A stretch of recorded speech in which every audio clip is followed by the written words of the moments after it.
마스크를 벗고 이게 마스크를 벗는 것도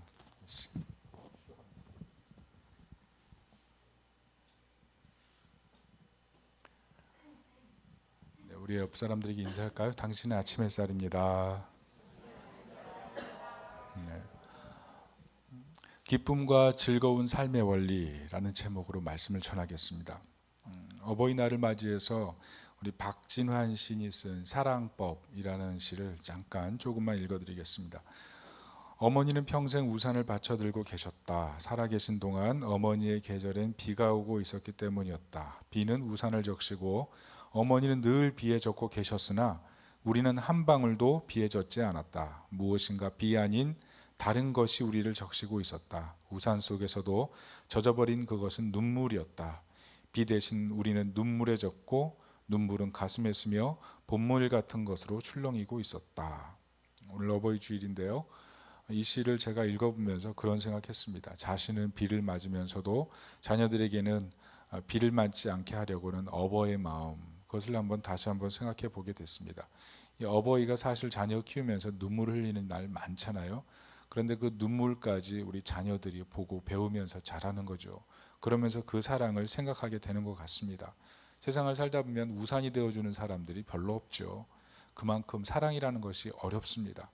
일생을 살아가면서 우리에게 우산을 받쳐준 부모님의 사랑을 기억하면서 뜻깊은 우리 일주일의 시간이 되시기를 축복합니다. 오늘은 이제 팔복의 마지막 시간인데요. 사랑과의 관계에 대한 것입니다. 의를 위하여 박해를 받은 자 복이 있나니 천국이 그들의 것이며, 천국에 대한 얘기하죠. 특별히 이 말씀은 3절에도 반복됩니다. 심령이 가난한 자는 복이 있나니 천국이 그들의 것이며, 천국이 3절과 10절 이렇게 병행돼서 배치가 되어 있습니다. 그 이유는 이 팔복의 내용이 하나님 나라에 대한 얘기이기 때문에 그렇습니다. 다시 말해서 성도들은 땅에 살지만 하나님 나라를 살아가고 하나님 나라를 추구해야 된다는 것입니다. 특별히 3절과 10절에 병행되어 있는 이 천국이란 단어 사이에 껴있는 오늘 이 박해라는 단어를 우리가 중심으로 오늘 좀 살펴봐야 될 것이 있습니다. 이 박해라는 것이 무엇이냐 하면 하나님 나라를 사모하기 때문에 하나님 때문에 당하는 고난, 그것이 바로 박해라고 할 수가 있습니다. 그래서 천국이라는 것은 그냥 불공평한 사람에게 주어지는 은혜가 아니고 하나님 나라를 사모하면서 적극적으로 하나님의 뜻대로 살려고 하는 사람들에게 주어지는 하나님의 은혜가 바로 천국이다, 이렇게 볼 수가 있는 거죠. 예수님께서는 그래서 의를 위하여 박해를 받은 자, 나로 말미암아 박해를 받은 자, 그들에게 천국이 있다, 그들이 기쁨이 있다, 이렇게 말씀한 것입니다. 여러분, 이 천국의 비밀은 사실 역설인 것입니다. 생각해 보십시오. 누가 복 있는 자입니까? 기뻐하고 행복하고 현세에서 즐기고 칭찬받고 인정받고 높임받고 화목하고 다복하고 이런 사람이 사실은 복 있는 거 아니겠습니까? 그러나 오늘 예수님께서는 그런 사람에게 복을 얘기하는 것이 아니라 하나님 나라의 역설, 복음을 위하여, 의를 위하여, 하나님 나라를 위해서 박해를 받은 사람, 그 사람에게 복이 있다, 예수님께서 말씀하시는 것입니다. 베드로전서 4장 14절 보면 너희가 그리스도의 이름으로 치욕을 당하면 복 있는 자로다. 그래서 우리가 이 하나님 나라의 역사를 보면서 깨닫는 게 무엇이냐면 박해라는 것, 이것이 우리 인생에 있어서 내 신앙의 좌표, 내 신앙의 현실의 그 신앙의 상태를 보여주는 바로미터다, 이렇게 볼 수 있다는 거죠. 오늘날 그리스도를 믿기 때문에 박해를 받는 사람도 별로 없는 것 같은데, 그럼에도 불구하고 믿지 않는 집안에서 믿음을 지키는 것, 사실 박해 아니겠습니까? 그런 사람들을 향해서 우리 오늘 예수님의 말씀을 귀 기울여 드려야 된다는 것입니다. 의를 위하여 박해를 받은 자 복이 있나니 천국이 그들의 것이며, 나로 말미암아 너희를 욕하고 거슬러고 거짓으로 너희를 욕할 때 하늘에서 너희에게 복이 있나니 하늘에서 너희 상이 큼이라, 기뻐하고 즐거워하라. 이 말씀을 귀담아 듣고 위로가 되시기를 예수님의 이름으로 축복합니다. 성도에게 있어서 박해는 그래서 기뻐하고 즐거워할 이유가 되는 거예요. 기뻐하고 즐거움을 주는 역설이 바로 이 박해 안에 있다는 것입니다. 그렇지만 오늘 시대에 우리의 문제가 무엇이냐 하면 기쁨과 즐거움의 대상이 자기 왕국으로 치환되어 있다는 것입니다. 내가 세워가는 내 왕국에서 기쁨과 즐거움을 누릴 때 그것을 기쁨으로 받아들인다는 것입니다. 폴 트림 목사님이 그런 얘기를 했어요. 인간은 문명 건설자다. 문명 건설자. 사회생활을 하면서 나름대로 다 자기 문명을 쌓고 문화를 만들어 가는데 특별히 자기 왕국을 만들며 그 안에서 행복하기를 원한다는 것입니다. 문제는 이 자기 왕국과 하나님 나라 왕국 사이에서 사람들이 뒤섞인 상태에서 불편하고 힘들게 살아가게 된다는 거예요. 가정에서도 보면 어떻습니까? 여기가 내 나라다 생각하고 내 법으로 살아가는 분들이 있잖아요. 하나님 나라 왕국의 질서와 내 법의 질서가 혼동되기 때문에 가정에서 믿음 안에 자라는 자녀들이 도리어 여러 가지 불편함을 겪게 되고, 또 믿음이 있지만 자기 왕국을 만들어 살아가는 그런 사람들도 스스로에게 이것이 신앙의 괴리처럼 느껴질 때가 있다는 것입니다. 문제는 우리가 기뻐하고 즐거워하는 내 왕국에서 기쁨과 즐거움을 찾는 것이 쉽지가 않다는 것입니다. 제가 이번 지난 주간에 책을 3권을 읽었는데요. 오은영 박사가 어떻게 말해줘야 될까, 뭐 이런 책을 하나 썼어요. 그 책을 봤습니다. 자녀 양육에 대한 문제인데요. 우리가 자녀를 키울 때 항상 힘들고 어려운 게 무엇입니까? 자녀들의 의견과 부모의 의견이 충돌한다는 거 아닙니까? 이 나이가 들수록 더 심해지죠. 그래서 이 자녀들의 너무 심하게 말할 때는 부모가 상처를 입고 거절감을 느껴서 자녀에게 막말을 하게 될 때도 있습니다. 여러분, 이렇게 가정의 한 가정으로 살지만 따뜻한 가정이 아니라 차가운 가정이 될 때 부모가 느끼는 거절감, 자녀가 느끼는 거절감이 가정에서 행복을 누리지 못하게 만든다는 겁니다. 근데 오은영 박사님이 하는 얘기가 뭐냐 하면, 자녀가 부모와 의견의 차이로 대립할 때 부모 전체를 거부하는 것이 아니라 부모의 부분을 거부하는 것뿐이다, 이런 얘기를 했어요. 저는 이 얘기가 맞다고 생각합니다. 부모 전체를 거부하는 게 아니죠. 그 의견의 차이만을 거절하는 것인데, 부모가 상실감을 느낀 나머지 자녀에게 막말을 할 때가 있다는 겁니다. 집에서 나가 뭐 이런 얘기도 하고, 네가 내 자식 맞아, 뭐 호적에서 파, 핏대로 흘리면서 자녀와 혈전을 벌일 수도 있다는 거죠. 마음속에 그때 심호흡을 가다듬고 마음의 평안을 되찾아야 된다는 얘기입니다. 오늘부터 나는 네 엄마 아니야, 네 아빠 아니야, 이렇게 다가가서 곤란하다는 거죠. 사실 이 집에서 나가라고 얘기할 수 있는 존재가 사실 부모이겠습니까? 집안에 모두 다 집안에서 할 권리가 있는 거죠. 그런데 부모의 역할을 잘못하게 되면 그 주도권을 가지고 서로 싸우게 되고 자녀에게 고통을 남기게 된다는 것입니다. 사실 자녀 키우다 보면 청개구리 같은 아이들 많잖아요. 공부하라 그러면 게임하고, 자라 그러면 게임하고, 놀아라 그래도 게임하고, 다 게임이에요. 게임하라 그러면 공부하는 그런 아이는 참 세상에서 찾아보기 어려운 것 같습니다. 여러분, 근데요, 이렇게 청개구리 같은 아이들의 특징이 뭐냐면 주도성이 강한 겁니다. 그런데 제가 이 책을 보면서 깜짝 놀란 것은 이 주도성이 강한 아이들의 특징이 뭐냐면 마음이 불안한 아이들이라는 거예요. 이렇게 써 있습니다. 아이들은 자신이 제안하고 진행하고 결정한 것을 받아들여야 마음이 편하다. 밖에서 오는 자극이 두렵다. 그래서 자신이 한 것만 고수하려고 한다. 그렇게 해야 안전하다고 느낀다. 자신의 안전을 추구하기 때문에 주도적이 되고 고집을 피운다는 거죠. 그때 부모들은 너는 왜 이렇게 고집이 세니? 그러면서 도대체 누구를 닮았니? 이러면서 가정의 불화로 이어지는 경우가 많은데, 도리어 아이들은 마음이 불안하기 때문에 안정을 추구하려고 그런 행동들을 한다는 겁니다. 우리 부모들이 자녀를 키울 때 이런 부분을 이해해야 된다고 생각합니다. 그러나 자녀들이 도리어 그런 모습을 너무 강요할 때, 너무 강조하고 주도적으로 나올 때 부모가 느낄 때는 도리어 위축감이 생기고 너무나 고집쟁이로 느끼기 때문에 마음속에 거부감이 생긴다는 거죠. 여러분, 자기 왕국이라는 것이 어떻습니까? 가정 안에서 세우려고 하는데 쉽지가 않은 거예요. 가정 안에서 행복과 즐거움을 키우려고 이렇게 자기 왕국을 나름대로 가정에서 세워보지만 자녀 양육에서부터 무너지는 우리의 모습을 발견한다는 것입니다. 그리고 이브 로드스키라는 분이 페어플레이라는 페어플레이 프로젝트라는 책을 썼어요. 제가 이 책을 읽으면서 느낀 게 많습니다. 이 가정생활하면서 느끼는 주부의 고통을 해소하기 위해서 이 책 저자가 책을 썼는데요. 여러분, 우리 여성들 특별히 가정생활할 때 어떻습니까? 마음이 고적하십니까? 아니면 평안하십니까? 때로는 눈물이 펑펑 나올 만큼 마음이 힘든 시간이 있지 않습니까? 특별히 아기 키우는 그 주부들 있죠. 뭐 젖병 삶고 그리고 아이들 뒤처리하고 뭐 설거지하고 집안 정리하고 음식 만들고 그러다 보면 하루가 뚝딱뚝딱 가는데 정신이 없죠. 남편이 퇴근하고 돌아와서 뭐 좀 도와줄까 그러면 그냥 스트레스가 확 올라오는 거예요. 아니 집안 살림을 도울 것이 어딨냐고, 다 우리 일이라고, 당신의 일이라고 그러면서 핏대 올리고 도리어 싸우게 되는 거예요.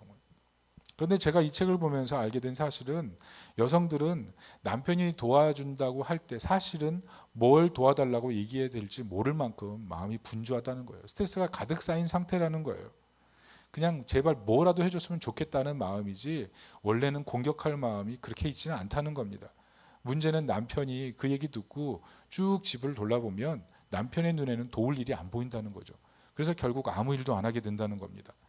남자는 원시는 아니지만 정말 이상한 행동을 하는 사람처럼 여성의 눈에는 보인다는 거죠. 사랑하는 성도 여러분, 여러분의 가정은 어떻습니까? 막 핏대가 올라섭니까? 아니면 상실감이 너무 강합니까?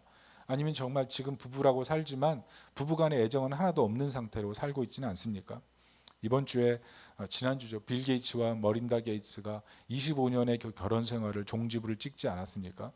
왜 그렇습니까? 부부간의 평등함, 부부간의 공정함 이것이 결여되어 있기 때문에 결국은 문제가 생긴 거죠.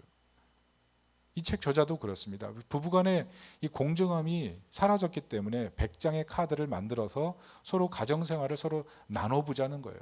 그러면 조금이라도 이 시간에 구속을 갖고 있는 아내나 남편이 서로 시간을 좀 더 확보하게 되기 때문에 좀 더 평안한 가정생활을 할 수 있다. 이런 제안을 하는 것입니다. 부부가 모두 승자가 돼야 되고 윈윈 게임이 돼야 되지만 현실에서는 평등하지 않고 공정하지 않은 현실을 만난다는 거죠. 통계를 보니까 여성들이 남성보다 더 스트레스를 많이 받아서 불안장애에 걸릴 확률이 2배는 높다. 미국 여성 중에 7,000명을 조사했는데 스트레스 빈도를 10이라고 하면 대부분의 여성들이 8.5 정도에 이른다는 거죠. 우리나라도 다르지 않다고 생각합니다. 얼마나 어려움이 많겠습니까? 문제는 무엇입니까? 이 가정일이 어떻게 보면 가정에 대해서 모든 사람들이 행복을 꿈꾸고 천국을 꿈꾸고 있고 그곳에서 내 왕국을 세우려고 하지만 그곳에서조차 진정한 행복을 맛볼 수가 없다는 거죠. C.S. 루이스가 인간 폐지라는 책을 썼는데요. 이 책엔 그런 내용입니다. 현대에 있는 상대주의, 다원주의에 대한 공격이에요. 사실 상대주의, 다원주의가 지성적으로 볼 때는 상당히 열린 길이고 합리적인 길 아니겠습니까? 산 정상으로 가는 길, 한 길, 두 길만 있는 게 아니라 여러 갈래로 해서 정상에서 만나면 된다. 그게 사실 다원주의, 상대주의 문제 아니겠어요? 그거 다원주의, 상대주의의 그 얘기죠. 그러나 C.S. 루이스는 이것이 문제가 많다는 것입니다. 인간이 어떤 가치와 기준 이런 것들을 중요하게 생각해야 되는데 이런 가치와 기준을 무너뜨린 상태에서 지금까지 정복한 어떤 인간의 힘의 논리를 가지고 세상을 정복해가는 과정이 도리어 인간을 불행하게 만든다는 거예요. 예를 들어서 인간이 추구하는 게 뭡니까? 자연을 인간이 정복할 수 있다라는 그런 힘의 논리를 갖고 있는데 그 힘의 논리를 가지고 살 때 사람들이 각자 다 힘을 추구한다는 거예요. 그렇지만 힘을 소유하면 소유할수록 느끼는 것이 내가 힘의 소유자가 아니라 누군가 힘을 가진 사람의 지배를 당하는 존재가 된다는 겁니다.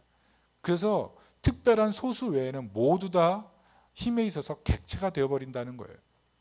그래서 사람은 시간이 지나갈수록 힘을 더 가진 자가 아니라 힘을 더 가지지 못한 자가 된다는 것입니다. 예를 들어서 딩크족이라고 있죠. 애를 낳지 않는 딩크족. 여러 가지 상황들이 많습니다. 젊은 세대 속에서 아이를 낳아봤자 제대로 키울 능력이 안 되기 때문에 나이를 낳지 못하는 가정들도 있고요. 또 각자 사연들이 많아요. 제가 아는 그런 가정도 있는데 얼마나 마음 아픈 얘기가 있는지 모릅니다. 그렇지만 이렇게 아이를 낳지 않는 그런 상태를 스스로 조절하게 될 때는 미래 세대에 태어난 사람들은 조절된 인구로 태어난다는 거예요. 그래서 힘이 강한 사람이 아니라 도리어 힘이 약한 존재들이 미래 세대가 된다는 거죠. 여러분 우리가 이런 것들을 생각해 볼 필요가 있다는 것입니다. 인간이 자연을 정복한다고 해서 힘을 강하게 가지고 있다고 얘기하지만 실제로는 미래가 갈수록 도리어 인간이 인간을 지배하게 되고 인간은 힘을 더 잃어버리게 되는 그런 현실에 처하게 된다는 거예요. 이번에도 보십시오. 중국에서 창정 5B라는 인공위성을 쏘아 올리지 않았습니까? 그리고 쏘아 올린 그 나오는 잔해, 그 로켓, 그것이 지금 지구로 떨어지고 있는데 자그마치 20톤이래잖아요. 그게 어디로 떨어질지 모른다 그러지 않습니까? 지금 뭐 남태평양인가 이쪽으로 떨어진다는 얘기도 있고, 뭐 서울에 떨어진다, 베이징에 떨어진다, 뭐 여러 가지 얘기가 있습니다.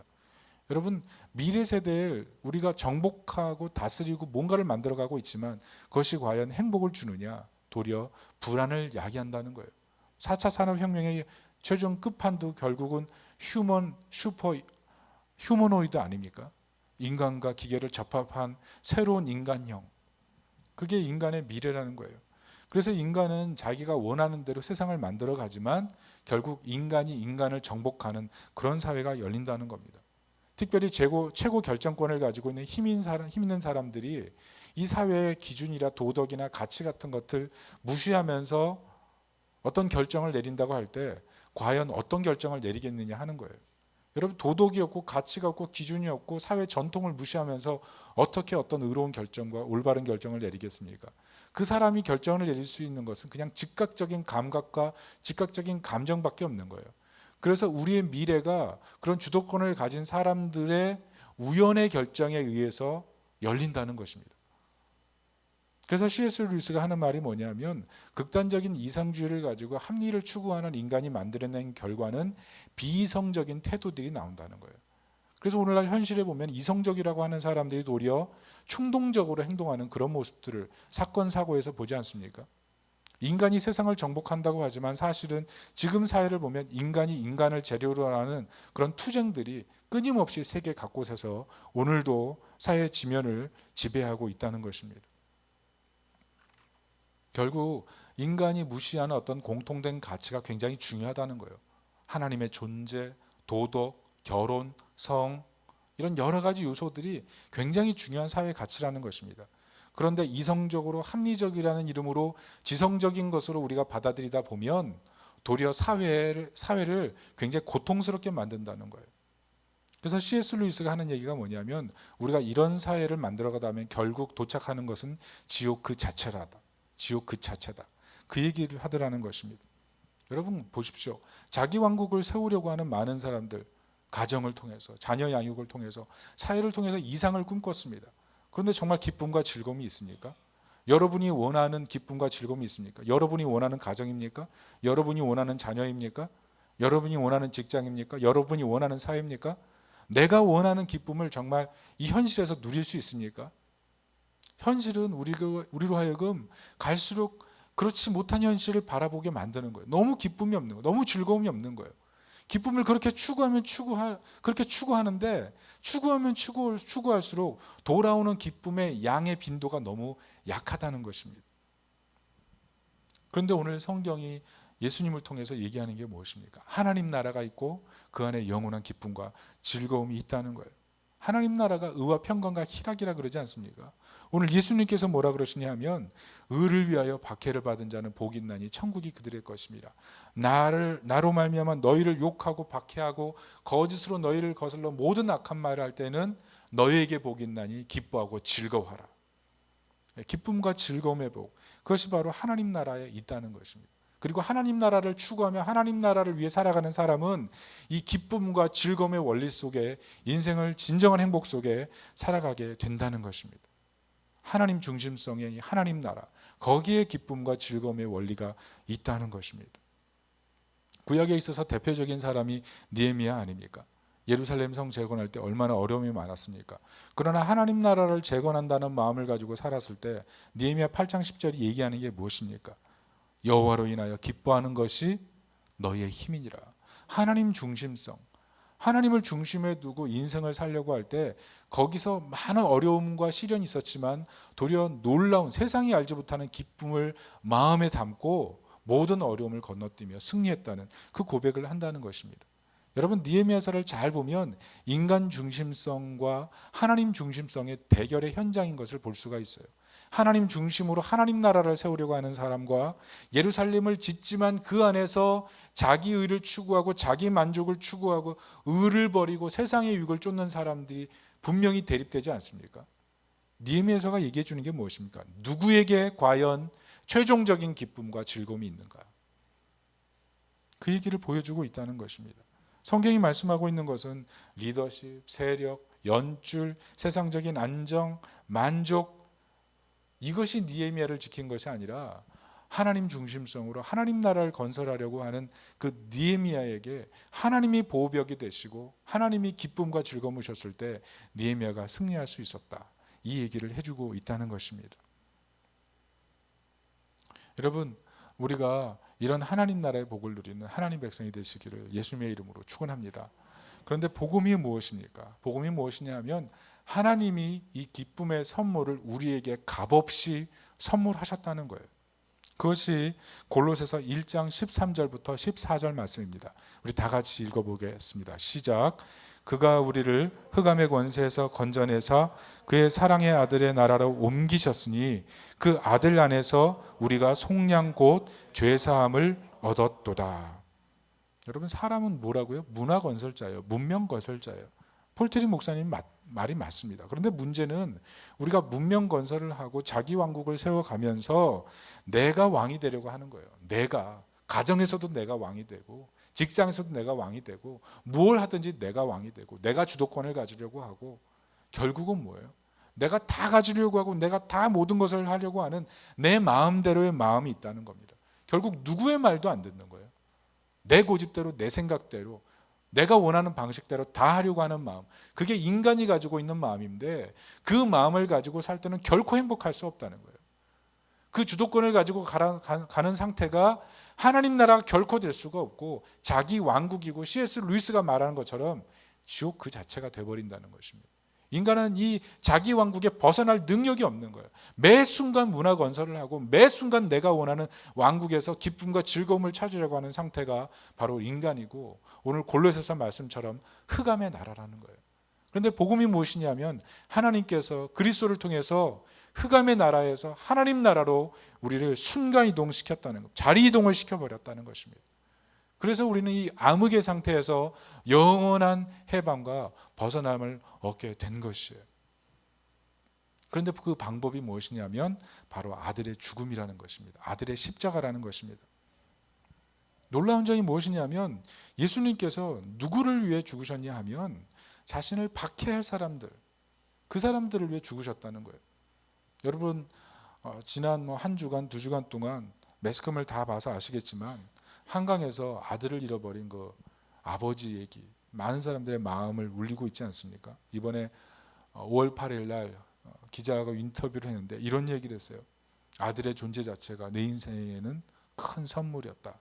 그렇죠. 이 자녀가 부모에게 주는 기쁨과 행복이 얼마나 큽니까? 말 안 듣고 때로 실망스럽고 그런 자녀지만 그 자녀를 통해서 내 인생이 너무나 축복받았다라는 그런 느낌으로 부모들 살아가잖아요.